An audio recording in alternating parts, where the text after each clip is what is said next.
नमस्कार. गुरुच्या बातम्यांमध्ये मी तुमचं मनापासून स्वागत करतो. भ्रष्टाचाराची कीड ही समाज व्यवस्थेला एकदा लागली की त्यामधून समाज पोखरण्याचं काम सुरू होतं. वास्तविक स्वरूपात नैतिक, अनैतिक अशा अगणित प्रकारचे भ्रष्टाचार आपण नित्य आपल्या दैनंदिन जीवनामध्ये पाहत असतो.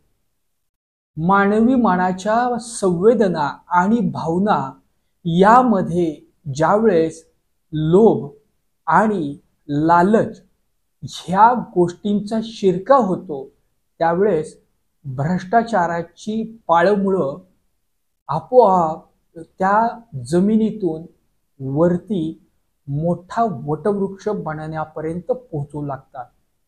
अशाच पद्धतीचं लोकशाहीच्या चौथ्या स्तंभाला आज विचार करायला लावणारी एक कारवाई सातारा तसेच पुणे लाचलुचपत विभाग यांच्या वतीनं करण्यात आली आहे. न्यायपालिकेतील काम करणाऱ्या न्यायाधीशानं 5 लाख रुपयाची लाच आपल्या सहकाऱ्यांकरवी मागितल्याची धक्कादायक बाब सातारा शहर पोलीस ठाण्यात दाखल गुन्ह्यावरून समोर आली आहे.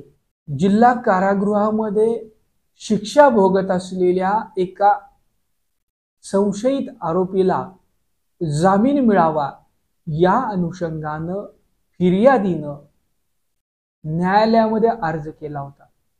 या अर्जाच्या अनुषंगानं संबंधित 2 संशयितांनी या फिर्यादीशी संपर्क साधला. या फिर्यादीला तुला जामीन मिळवून देतो, या संदर्भात तुला मैत्री करावी लागेल, यासाठी कोडवड शब्द संबंधित अधिकाऱ्यासमोर तुला बोलावे लागतील अशी इत्थंभूत चर्चा करून अखेर भेटीची वेळ आणि ठिकाण ठरलं. एका हॉटेलमध्ये संबंधितांची भेट झाली. यामध्ये देवाणघेवाणीच्या चर्चा झाल्या. वास्तविक स्वरूपात फिर्यादीला या घटनेच्या अनुषंगानं लाचलुचपत विभागाशी संपर्क साधला. त्यांच्या मार्गदर्शनाखाली या गैरकृत्याला पर्दाफाश करण्यासाठी ट्रॅपिंग करण्याचा निर्णय झाला. त्या अनुषंगानं लाचलुचपत विभागाचा अधिकारी आणि संबंधित फिर्यादी यांनी अत्यंत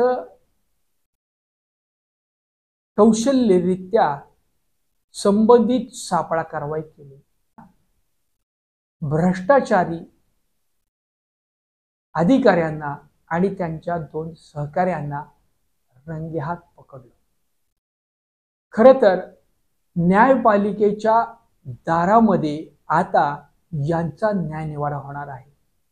सर्वसामान्यांच्या न्याय हक्कासाठी आजही लोकशाहीच्या चौथ्या स्तंभाकडे आदराने पाहिले जाते.